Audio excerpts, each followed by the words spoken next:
president's been is very intentional here. And I think you're seeing it when it comes to this war. It's a different war on drugs. It's going after the enemy. This is not... It's not just say no. No, this is going straight to the source. And he did it with Venezuela. And I thought it was so fascinating because we had the Secretary of Defense yesterday, and he gave us some information about what took place there. But Marco Rubio really brought this home. He said, look, they could have pulled over the boat. They've been doing it for years. The Coast Guard will pull it over. But he goes, the president made it the decision to take it out of the water. Let's watch.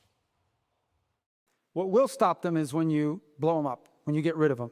So they were designated as what they are narco-terrorist organizations. So the same information and the same intelligence mechanisms with maybe a higher focus was used to determine that a drug boat was headed towards eventually the United States.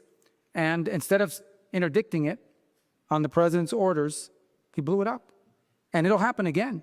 Maybe it's happening right now. I don't know. But the point is, the president of the United States is going to wage war on narco-terrorist organizations. This one was operating in international waters, headed towards the United States to flood our country with poison. And under President Trump, those days are over. Yeah, this is part of a much bigger, let's go meta here. This is a new doctrine. And I think what you're seeing President Trump do is pivot from the old war, from Europe, even from the Middle East, and moving into our own hemisphere. He's saying our neighborhood is the most important thing that we can take care of.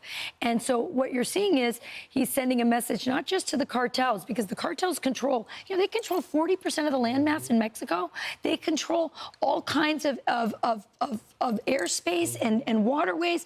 And he's saying no more of this. And it's not just a message to the cartels, and it's not just a message to Nicolas Maduro and even to Claudia Sheinbaum in Mexico, but it is to China.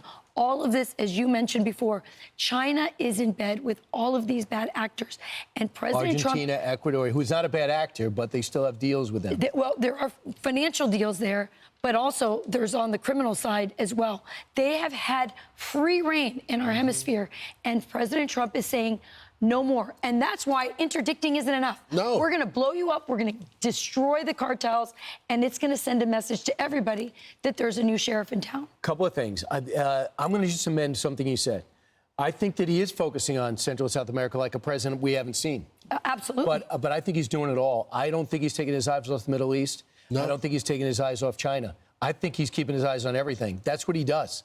I mean, he's having a tech meeting with all the tech titans, 10-part meeting that begins. At the same time, he's focused on America 250. At the same time, he says Panama Canal, Venezuela, and then we're going to reclaim through the Monroe Doctrine what was put in place in the 19th century. We're going to reclaim the hemisphere, but at the same time, I think he's still keeping his eye on what's happening with Israel and China. He's keeping his eye on everything, but make no mistake, the southern hemisphere, the western hemisphere is resource rich.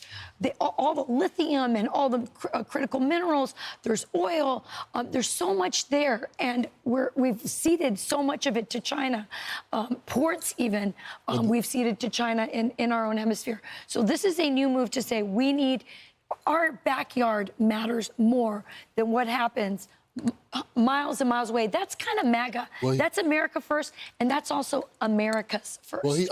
I'm Steve Doocy. I'm Brian Kilmeade. And I'm Ainsley Earhart. And click here to subscribe to the Fox News YouTube page to catch our hottest interviews and most compelling analysis.